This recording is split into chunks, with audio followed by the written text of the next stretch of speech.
Baghdad کے اندر ایک بڑھئی تھا اور وہ اس فن میں بہت طاق تھا. اس نے اخروٹ کی لکڑی سے ایک منبر تعمیر کیا اور اتنا عالی شان اور اتنا خوبصورت. پھر اس کے اوپر اس قدر مینا کاری کے دور دور سے لوگ اس کو دیکھنے آنے لگے اور اس کی شہرت چہار دانگ عالم میں پھیل گئی. لوگوں نے اس سے اس کی منہ مانگی قیمت پہ اس کو خریدنا چاہا کہ آپ بولیے جتنی قیمت آپ مانگیں گے اس قیمت میں ہم آپ سے یہ منبر وصول کریں گے اور اپنے شہر کی اپنے علاقے کی جامع مسجد میں رکھیں گے. لیکن وہ ہر ایک کو انکار کر دیتا. پھر دوسرا شخص، تیسرا شخص، حتیٰ کہ اس کو سونا تول کر کے اس کے مقابلے کے اندر منبر دینے کی پیشکش بھی ہوئی، لیکن اس نے کہا کہ میں نہیں دے سکتا. تو اس کو کہا آخر وجہ کیا ہے؟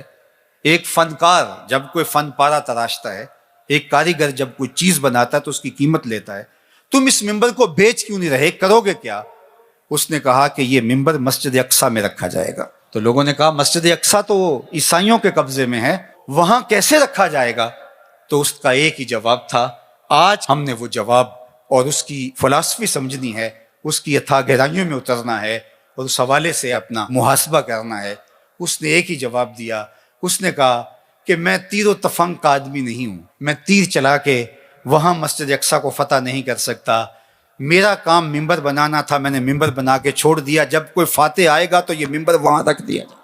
اور پھر سلطان صلاح الدین ایوبی کے ہاتھوں سے اللہ نے مسجد اقصیٰ کو فتح کیا اور پھر وہ منبر مسجد اقصیٰ کے اندر رکھا گیا. میں اور آپ یار منبر تو بنائیں.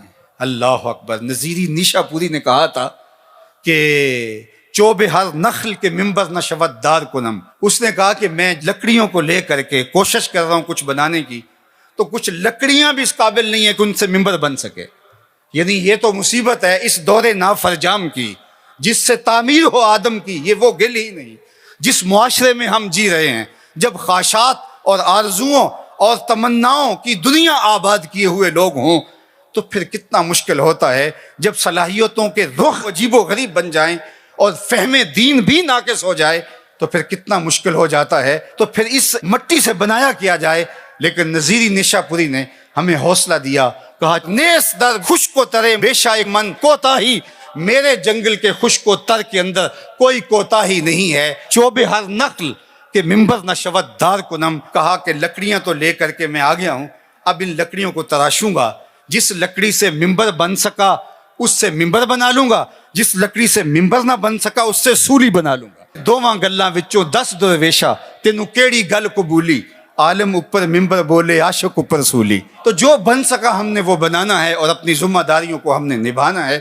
تو مجھے اور آپ کو اپنے ماحول کے اندر توازن کے ساتھ آگے بڑھ کر کے صالحیت کے نور کو پھیلانا ہے.